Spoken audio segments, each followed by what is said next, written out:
Deus tem planos para cumprir em nossas vidas. Essa é a mensagem de toda a Bíblia e é isso mesmo que estamos estudando aqui no Encontro com a Palavra, escrito pelo pastor Dick Woodward e narrado pelo pastor Edson Bruno. Fique atento a mais um programa que o Ministério Cooperativo Internacional leva a você. Com você agora, pastor Edson Bruno.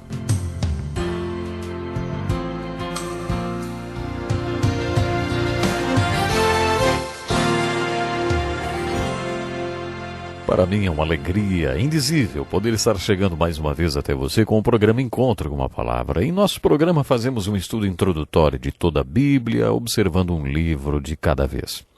Estamos iniciando o estudo dos 27 livros do Novo Testamento. Já vimos os 4 evangelhos e começamos a estudar o livro de Atos. Quero chamar a sua atenção para o livro de Atos, o livro histórico sobre a primeira geração da igreja.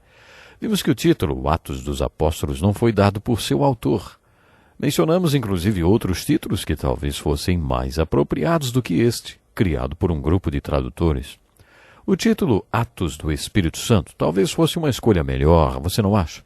Ou então, Atos do Cristo Ressurreto, já que os atos do povo e dos apóstolos foram todos feitos pelo Espírito Santo e pelo poder do Cristo ressuscitado agindo através deles. Há ainda outro título possível para o livro de Atos, Padrões do Pentecostes. Eu gosto desse título porque este livro tem tudo a ver com o Pentecostes. No último programa vimos a relação do Pentecostes com o propósito da igreja. Esse propósito era a grande comissão, tema que encerrou os 4 evangelhos e que iniciou o livro de Atos. Esse assunto começou a ser tratado no 2º capítulo com o Pentecostes e continuou por todo o livro de Atos. Guarde bem isso. Este Pentecostes foi irradiando de um ponto para outros maiores, como uma pedrinha que, quando jogada na água, inicia a formação de outros círculos. Os outros Pentecostes no livro de Atos estão sempre relacionados à disseminação do Evangelho ou com a implementação da grande comissão. Qual é a grande comissão? Vão e façam discípulos. Comecem por Jerusalém e depois vão para a Judéia e Samaria e para todas as nações até que vocês tenham feito discípulos em todo o mundo. O dia do Pentecostes ficou marcado como o dia em que eles começaram a fazer discípulos em Jerusalém.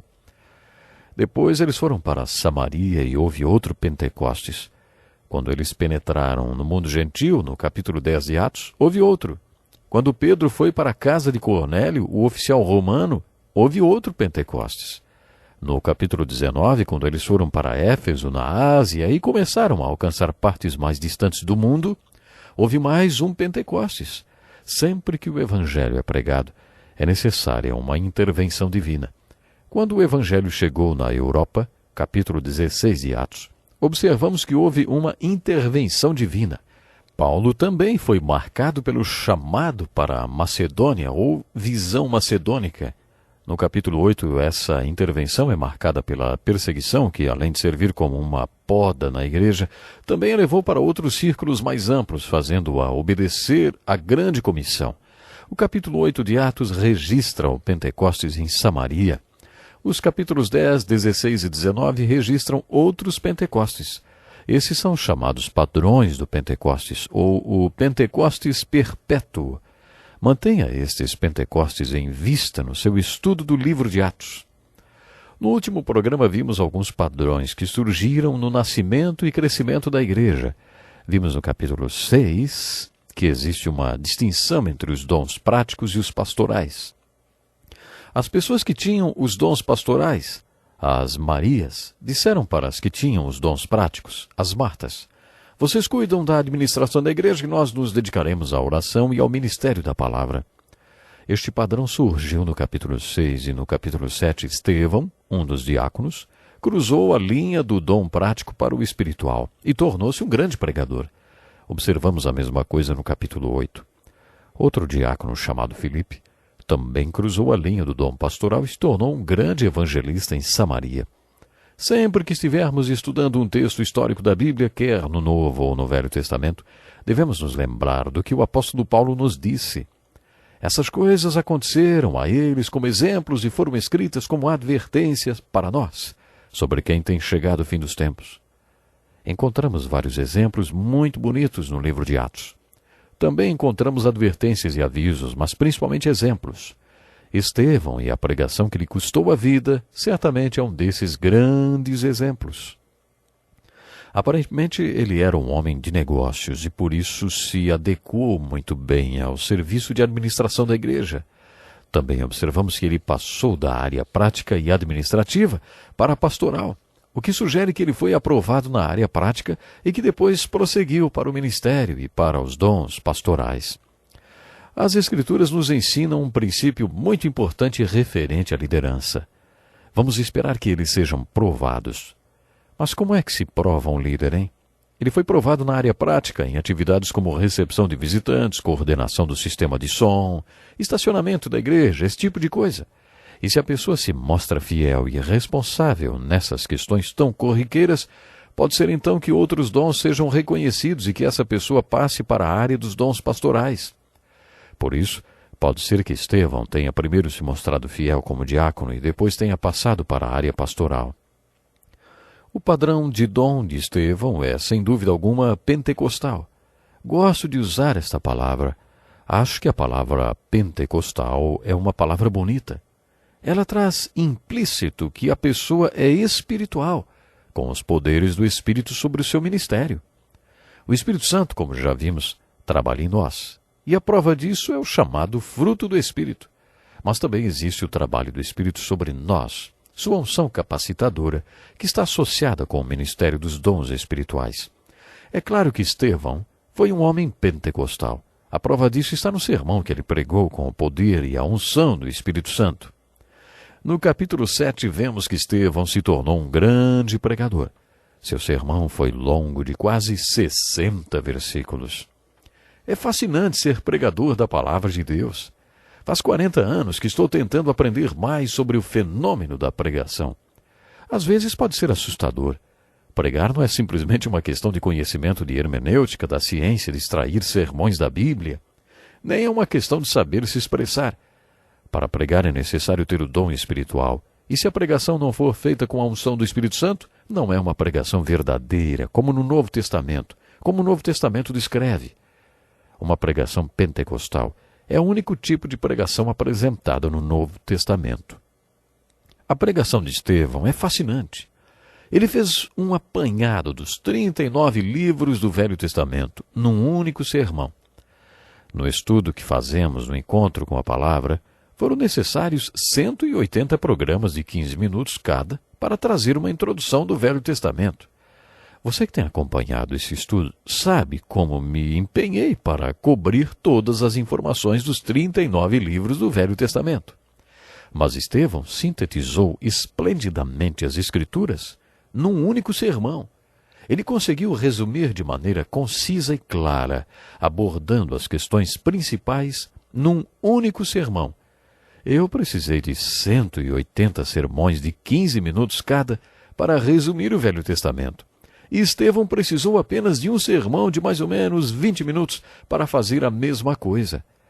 Ele começou seu sermão com Abraão, mencionou Isaac e Jacó, falou sobre o ministério de José, abordou também o ministério de Moisés, Josué, Davi e Salomão, até o cativeiro babilônico.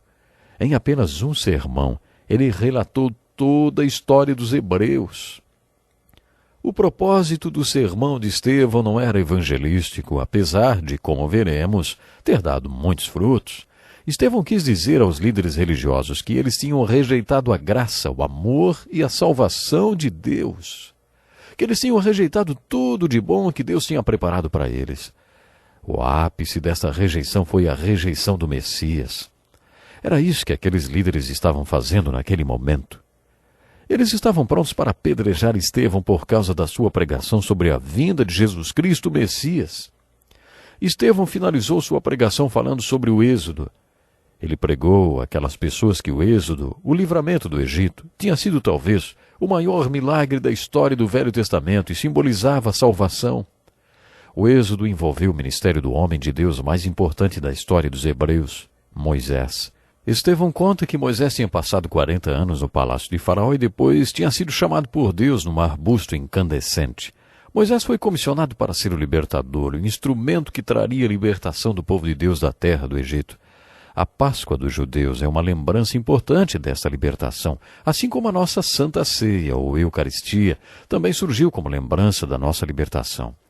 A essência da revelação judaico-cristã da verdade está inserida no Êxodo. Junto com a libertação, Moisés recebeu a lei de Deus registrada nos 5 primeiros livros da Bíblia e sintetizada nos 10 mandamentos. Conforme Estevão contava e relembrava ao povo toda a história dos hebreus, ele batia na mesma tecla. Vocês rejeitaram Moisés e a salvação que Deus trouxe através do Êxodo. Vocês queriam voltar para o Egito. Construíram um bezerro de ouro e queriam que ele fosse à frente de vocês de volta para o Egito, como se estivesse dizendo para os pagãos que adoravam o bezerro: esse é o Deus que nos libertou. Vocês rejeitaram a salvação de Deus. Rejeitaram a lei de Deus e a de Moisés, que veio na forma das tábuas da lei, enviadas do monte. Mas vocês disseram que não eram dignos da lei de Deus. Esse foi o objetivo de Estevão. Ele concluiu dizendo: povo rebelde, obstinado de coração e de ouvidos, vocês são iguais aos seus antepassados, sempre resistem ao Espírito Santo. Qual dos profetas os seus antepassados não perseguiram? Eles mataram aqueles que prediziam a vinda do justo, de quem agora vocês se tornaram traidores e assassinos. Vocês que receberam a lei por intermédio de anjos, mas não a obedeceram.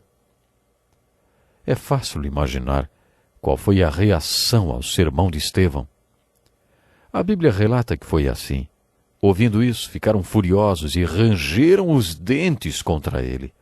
Mas Estevão, cheio do Espírito Santo, levantou os olhos para o céu e viu a glória de Deus e disse: vejo os céus abertos e o Filho do Homem em pé à direita de Deus. Mas eles taparam os ouvidos e, dando fortes gritos, lançaram-se todos juntos contra ele, arrastaram-no para fora da cidade e começaram a apedrejá-lo. As testemunhas deixaram seus mantos aos pés de um jovem chamado Saulo. Enquanto apedrejavam Estevão, este orava: Senhor Jesus, recebe o meu espírito. Então caiu de joelhos e bradou: Senhor, não os consideres culpados deste pecado. E tendo dito isso, adormeceu. Vou finalizar o encontro com a palavra de hoje com essas palavras de Estevão e fazendo uma pergunta. Você tem fé como a de Estevão? Você estaria disposto a morrer por Jesus Cristo? Você estaria disposto e clamaria pela graça de Deus para morrer como Estevão morreu? Como o Senhor o dirigiu a morrer, perdoando seus inimigos? Pense nisso. Até o próximo programa.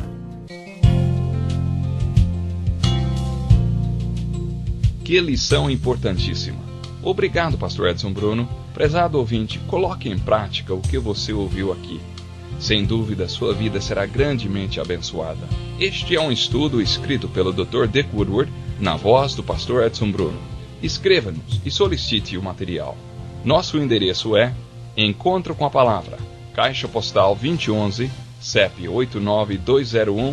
89201-970, Joinville, Santa Catarina. Até o nosso próximo Encontro com a Palavra.